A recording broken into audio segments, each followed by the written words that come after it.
तरफ और यहाँ पर तमाम युवा मौजूद हैं जिनमें है जबरदस्त जोश, क्योंकि चुनावी तारीख, पहली वोटिंग 19 अप्रैल की तारीख आ रही है करीब। कांग्रेस पार्टी ने अपना मैनिफेस्टो जारी कर दिया और अपने घोषणा पत्र में उन्होंने लगभग 25 गारंटीज की बात की है, लेकिन 6 मुख्य गारंटी है जिसकी वो बात कर रहे हैं। भ्रष्टाचार के मुद्दे पर वो अपनी पूरी एक तरह से घोषणा पत्र में ये बात कह रहे हैं कि जब हम सत्ता में आएंगे, जैसा वो मान रहे हैं कि आने वाले हैं इस बार सत्ता में, उनका ये कहना है कि भ्रष्टाचार के मुद्दे पर, नोटबंदी से लेकर राफेल के मुद्दे पर वो नए सिरे से जांच का गठन करेंगे और फिर दोषियों के खिलाफ कार्रवाई होगी। यानी भ्रष्टाचार के मुद्दे पर वो बीजेपी को घेरते हुए नजर आ रहे हैं। तो इसी के साथ अन्य कई मुद्दे हैं जिस पर वो वादे कर रहे हैं। वादे नौकरियों के भी हैं, वादा अलग अलग क्षेत्र में लोगों को कैसे आगे ले जाना, इन सब पर भी है। ये जोश ऐसे ही कायम रहेगा, सवाल भी उतने ही दिलचस्प और धारदार होंगे। लेकिन इससे पहले कि हम चर्चा की शुरुआत करें, ये रिपोर्ट।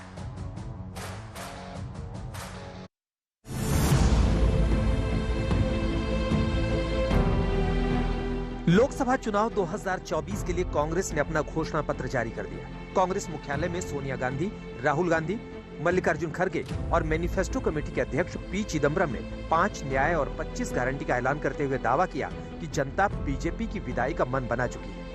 राहुल गांधी ने एक बार फिर बीजेपी पर एजेंसियों के दुरुपयोग का आरोप लगाते हुए इस बार संविधान और लोकतंत्र बचाने का चुनाव बताया। सारा का सारा स्ट्रक्चर कंट्रोल्ड है, रिग्ड है, इसलिए बहुत जरूरी है कि जनता इस बात को समझे कि ये नॉर्मल चुनाव नहीं है, ये लोकतंत्र को बचाने का, संविधान को बचाने का चुनाव है। कांग्रेस ने 5 न्याय और 25 गारंटी देते हुए जनता से कई वादे किए। इनमें गरीब महिलाओं को सालाना 1 लाख रुपए, युवाओं को ट्रेनिंग देने के लिए 1 लाख रुपए, साल में 30 लाख सरकारी पद भरने, एमएसपी की कानून गारंटी, मनरेगा में 400 रुपए की मजदूरी, जातीय जनगणना कराने, 25 लाख का हेल्थ इंश्योरेंस देने, आरक्षण सीमा 50% से ज्यादा बढ़ाने, नौकरी आवेदन पर कोई फीस नहीं लगने, इलेक्टोरल बॉन्ड की जांच कराने जैसे कई अहम वादे किए। हालांकि इस घोषणा पत्र में ओल्ड पेंशन स्कीम का कहीं कोई जिक्र नहीं है। आज तक संवाददाता मौसमी सिंह ने इससे जुड़ा सवाल पूछा, तो सुनिए मैनिफेस्टो कमेटी के अध्यक्ष पी चिदम्बरम क्या बोले। You had promised OPS and in Himachal and Rajasthan you implemented OPS. But in the manifesto the OPS scheme is missing. So is there a is there a introspection that it's not viable economically? Is it? A committee has been appointed under the Finance Secretary, and unless we receive the report of that committee and review it, it would be premature to take a stand on the OPS-NPS controversy. Manifesto जारी करने के कुछ घंटे बाद ही BJP ने कांग्रेस के घोषणा पत्र में लगाई गई तस्वीरों पर सवाल भी उठा दिए। बीजेपी प्रवक्ता सुधांशु त्रिवेदी ने दावा किया कि कांग्रेस के न्याय पत्र में न्यूयॉर्क और थाईलैंड की तस्वीरों का इस्तेमाल किया गया है। उन्होंने कहा कि कांग्रेस ने न्यूयॉर्क के बफेलो नदी में गंदगी की तस्वीर लगाकर देश की छवि खराब की। कैसी कैसी चीजें करने का प्रयास करते हैं। अब देखिए साहब, आपने कांग्रेस के मैनिफेस्टो में देखा होगा, ये वाटर मैनेजमेंट के ऊपर ये फोटो है। देखिए, इसको जाके आप चेक कर लीजिएगा, ये न्यूयॉर्क की बफेलो लिवर की है।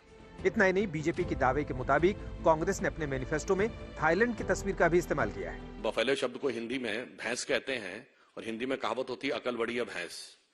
तो मुझे लगता है उतनी अकल भी किसी ने प्रयोग नहीं की है इनको करने के लिए। अब आइए साहब, इन्वायरमेंटल क्लीनिनेस के ऊपर ये फोटो है और ये जानते कहां की है?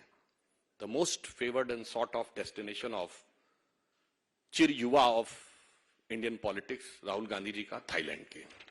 मैनिफेस्टो जारी करने के मौके पर राहुल गांधी और खड़गे ने जहां मोदी सरकार पर निशाना साधा, वहीं बीजेपी ने खड़गे पर शायरी से तंज किया। नारी न्याय के तहत गरीब परिवार की महिला को सालाना 1 लाख की मदद देंगे। कोई तालियां नहीं बजा रहे, क्या बात है?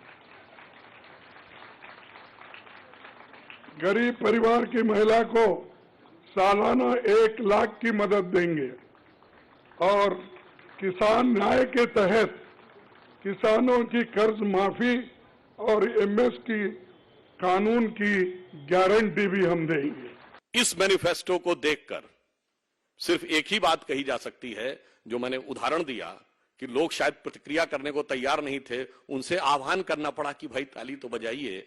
जिसे एक पंक्ति में कहा जाता है कि वो पैरवी तो झूठ की करता चला गया, वो पैरवी तो झूठ की करता चला गया, बस उसका चेहरा उतरता चला गया। वहीं पीएम मोदी ने भी कांग्रेस के मैनिफेस्टो पर प्रहार करते हुए कहा कि हम घोषणा पत्र जारी नहीं करते, बल्कि संकल्प पत्र लाकर वादों की गारंटी के साथ पूरा करते हैं। भाजपा जो कहती है वो जरूर करती है। दूसरी पार्टियों की तरह भाजपा केवल घोषणा पत्र नहीं जारी करती, हम तो संकल्प पत्र लेकर के आते हैं। जहां कांग्रेस ने अपने मैनिफेस्टो में वादों की भरमार कर दी है, वहीं केंद्रीय मंत्री गिरिराज सिंह ने कांग्रेस के घोषणा पत्र को झूठ का पुलिंदा करार दिया। कांग्रेस 60 साल से ऊपर राज किया, लेकिन 60 साल के घोषणा पत्र झूठ का पुलिंदा रहा। अभी जो निकला है वो भी वही रहेगा। डपोर संखी के सिवा कांग्रेस ने नहीं कुछ किया। कांग्रेस ने चुनावी चंदे या इलेक्टोरल बॉन्ड की जांच कराने के साथ पीएमएलए कानून में बदलाव कराने जैसे कई वादे करके बीजेपी पर हमला किया है। अब बीजेपी कह रही है सपने देखने में टैक्स नहीं लगता। आज तक ब्यूरो।